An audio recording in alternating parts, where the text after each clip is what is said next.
7 साल की सजा का प्रावधान है।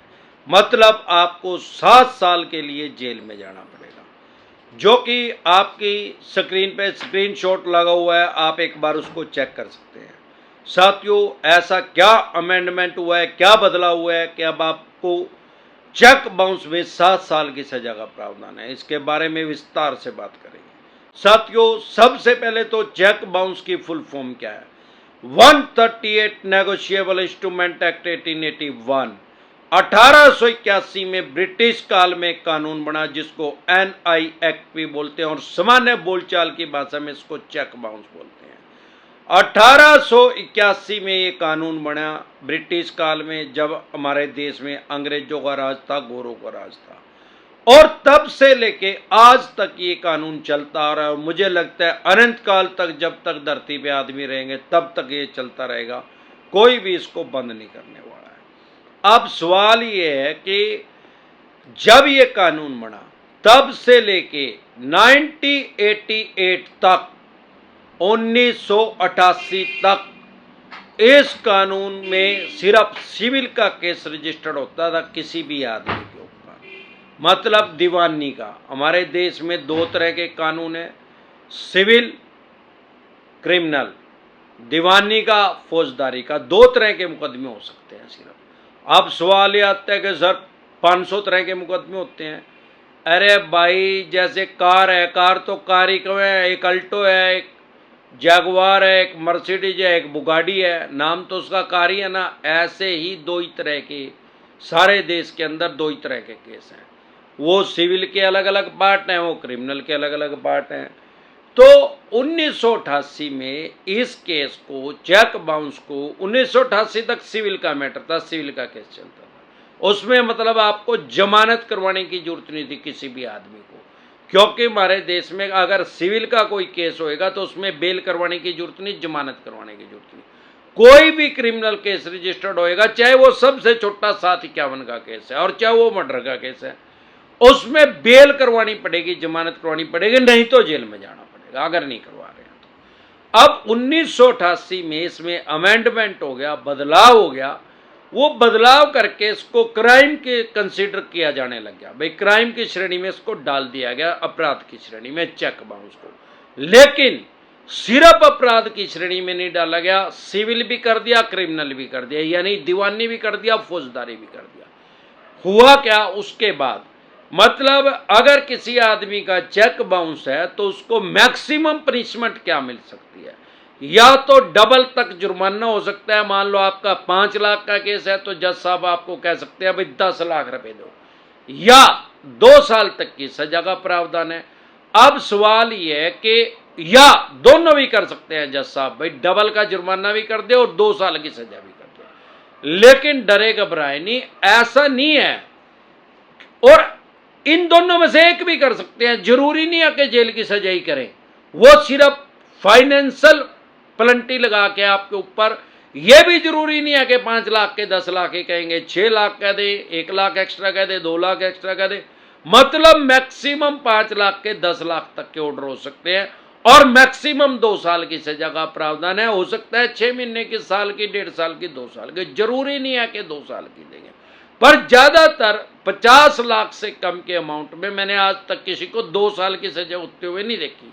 कम अमाउंट में ज्यादातर जज साहब पेनल्टी लगा देते हैं, भाई इसको इतने के बजाय इतने पैसे दे। लेकिन क्योंकि अब ये क्राइम में भी कंसीडर किया जाने लग गया तो इसमें आपको जमानत करवानी पड़ेगी, बेल करवानी पड़ेगी। अब सवाल ये आता है कि 7 साल की सजा का प्रावधान कैसे आ गया? भाई मैक्सिमम तो 2 साल की है, इससे ज्यादा तो सजा इसमें हो ही नहीं सकती। मैक्सिमम फिर भले ही आपका 50 लाख का है, 50,000 का है या 5,000 करोड़ का चेक है, वो भी बाउंस हो गया तो उसमें मैक्सिमम 2 साल की सजा का प्रावधान है। ऐसा नहीं है कि हैवी अमाउंट है तो उसमें बहुत ज्यादा सजा हो जाएगी और कम अमाउंट है तो उसमें बिल्कुल ही कम होगी। वो डिपेंड करता है जज साहब क्या ऑर्डर देंगे, क्या वो आदेश देंगे, क्या वो डिसीजन देंगे। अब सवाल ये आता है कि किसी आदमी के ऊपर चेक बाउंस का केस हो गया तो 7 साल की सजा का क्या प्रावधान है, क्या अमेंडमेंट हुआ? ये तो कुत्ते, चवन्नी छाप, भिखारी, भिखमंगे, जो ये जीबी रोड के दल्ले हैं ना, ये खुद से एडिट करके लोगों को डरा रहे हैं। खुद से भ्रम फैला रहे हैं लोगों को। किसी हमारे क्लाइंट हैं, वो आसाम में रहते हैं, उनके घर इसको ले गए, आसाम में वो सिलचर में रहते हैं, उसके घर ले गए और उसको नोटिस दिखा रहे हैं भाई 7 साल की सजा का प्रावधान है। अरे भाई 7 साल की सजा हो ही नहीं सकती, ये तो 100% गफलत फैला रहे हैं। जब भी कोई ऐसी क्रिटिकल सिचुएशन आए, गाड़ी ट्रेनिंग डिसेंटर वाले के वीडियो देख लें, आपको पता लग जाएगा। चवन्नी छापी उठाई गिरे, हाई कोर्ट के वकील बन के फोन कर रहे हैं, यही 30 हाई कोर्ट के वकील बन के फोन कर रहे हैं, यही क्राइम ब्रांच के फोन बन के फोन कर रहे हैं। आजकल इन्होंने चवन्नी छापी भी उठाई गिरी लगा ली है, यह भी अपने आप को 30 जारी कोर्ट की वकील बन के, एडवोकेट बन के फोन करती हैं, और ये भिखमंगी भी अपने आप को वुमेन सेल की इंस्पेक्टर बन के लोगों को डरा और धमका रही हैं। तो आप इनसे डरे घबराए नहीं, सिर्फ अपने राइट्स और अधिकार जान ले। सिर्फ 2 तरह के नोटिस को अवॉइड न करें, एक 138 जिसको चेक बाउंस बोलते हैं, अगर आप इसको इग्नोर नहीं करेंगे तो वेरिएबल ऑफेंस है, जमानती अपराध है, सेम डे जमानत हो जाती है, बाय एंड जमानत हो जाती है।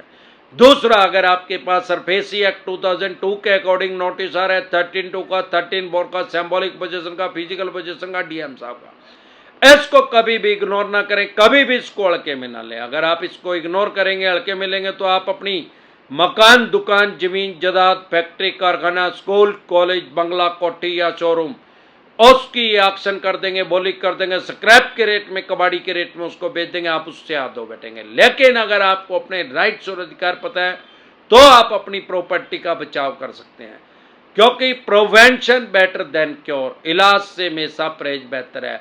हमारे देश में सरफेसी एक्ट या कोई भी एक्ट ऐसा नहीं आ सकता जो आपके फंडामेंटल राइट्स को खत्म कर दे, जो संविधान ने आपको अधिकार दिया उनको खत्म नहीं कर सकता, क्योंकि हमारे देश में वर्ल्ड की सबसे बड़ी डेमोक्रेसी है, दुनिया का सबसे बड़ा लोकतंत्र है। लोग अपने आप को खुद से क्रिमिनल समझ रहे हैं, इसीलिए वो फाइट नहीं करते, इसीलिए हार जाते हैं। मतलब लड़ने से पहले ये हथियार डाल देते हैं।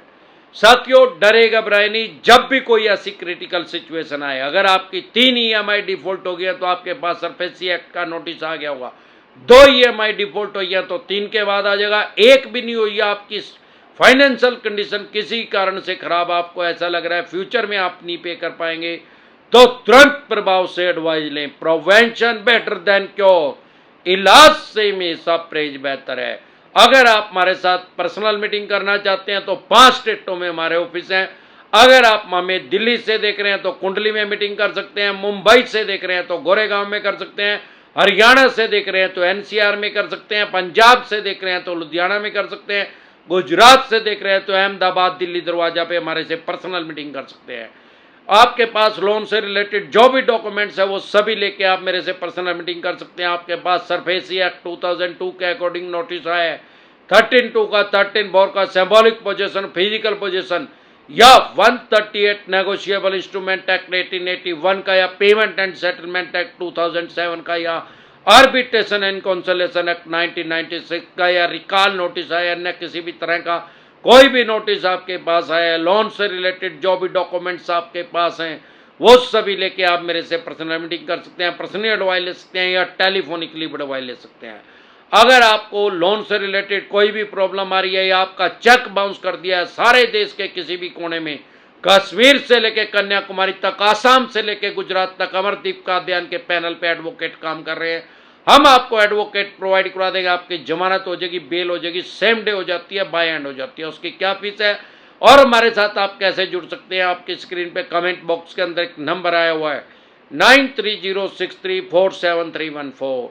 इस नंबर को सेव करके डायरेक्ट कॉल करेंगे, कोई रिप्लाई नहीं आएगा, व्हाट्सएप कॉल करेंगे, कोई रिप्लाई नहीं आएगा, व्हाट्सएप मैसेज करेंगे तो तुरंत प्रभाव से रिप्लाई आएगा कि कैसे आप हमारे से पर्सनल मीटिंग कर सकते हैं, पर्सनल एडवाइस ले सकते हैं, टेलीफोनिक एडवाइस ले सकते हैं, या अपनी बेल करवा सकते हैं, जमानत करवा सकते हैं। एक बार जोर से मिलकर नारा लगाएंगे, जय ससुराल वालों की।